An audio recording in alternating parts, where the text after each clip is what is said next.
মাদ্রাসা, কবরস্থান ওয়াকাবের পিছনে লাগার কারণ একটা হলো, আজকে দেশের বুকে বিজেপির কোনো মুখ দেখাবার রাস্তা নয়, না কোনো কলকারখানা করেছে, না কোনো ছেলেদের চাকরির ব্যবস্থা করতে পেরেছে, না রুজি রুটির ব্যবস্থা করতে পেরেছে। উপরন্তু বিজেপি আসার পরে আমার দেশের চতুর্দিকে যতগুলো দেশ আছে সবার সঙ্গে ঝগড়া লেগে গেছে।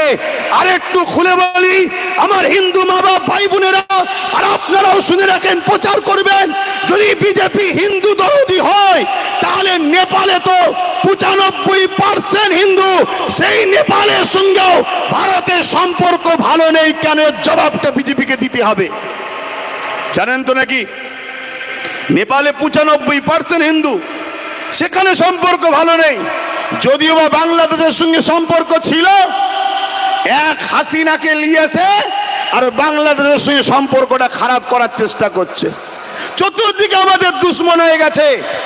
খুব ভালো করে বোঝেন, আজকে বলছে হিন্দু ভাইদেরকে নাগরিকত্ব দেবো, এই তথ্যগুলো শোনেন, সমাজকে বলবেন, দূরে কাছে আমার হিন্দু ভাইয়েরাও শোনেন।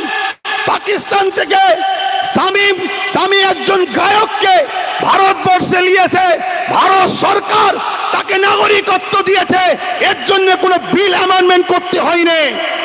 আজকে বাংলাদেশ থেকে একজন মুসলমান নামধারী হাসিনাকে নিয়েছে, তাকে আমার দেশে ঘর দিয়েছে, গাড়ি দিয়েছে, সিকিউরিটি দিয়েছে, এর জন্য কোনো বিল করতে লাগেনি। অথচ আমার গরিব হিন্দুগুলো আজও ফুটপাতে পড়ে আছে, আমার গরিব হিন্দু মা বোনগুলো এই ঠান্ডায় তারা থরথর করে কাঁপছে। আজকে গরিব হিন্দু মা বোনগুলো তাদের চাকরি কারবার নয়, এই যে জিনিসটাকে মাইন্ড থেকে ডাইভার্ট করার জন্য হিন্দু মুসলমান হিন্দু মুসলমান হিন্দু মুসলমান করতে চাইছে। এটা আপনাদের বুঝাতে হবে, তাদের থেকে মুখ ঘুরিয়ে নিলে হবে না। এমন কোন ভাষা মুখ দিয়ে বললে হবে না যাতে আমার হিন্দু ভাইদের দিলে আঘাত লাগে।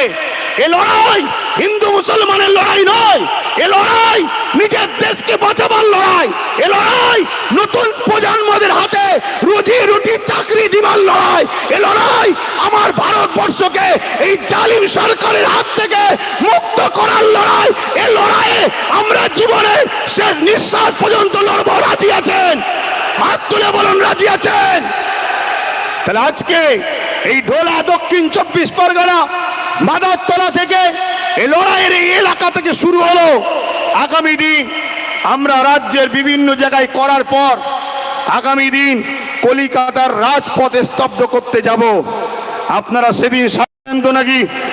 হাত তুলে বলুন সারা দেবেন তো নাকি? আপনাদের ধৈর্য সময় আছে তো? একদিন, দুদিন, 3 দিন, 4 দিন, 5 দিন, প্রয়োজন হলে বছরও থাকতে হয়, থাকবো। পারবেন তো নাকি?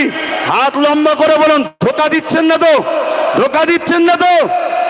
আপনার কারণ এটা দেশকেও বাঁচাবার লড়াই, সংবিধানকেও বাঁচাবার লড়াই, পাশাপাশি আমার ধর্মীয় অধিকারকে বাঁচাবার লড়াই। এবারে আসুন, কেন ওয়াকফ বিল করতে চাইলো এ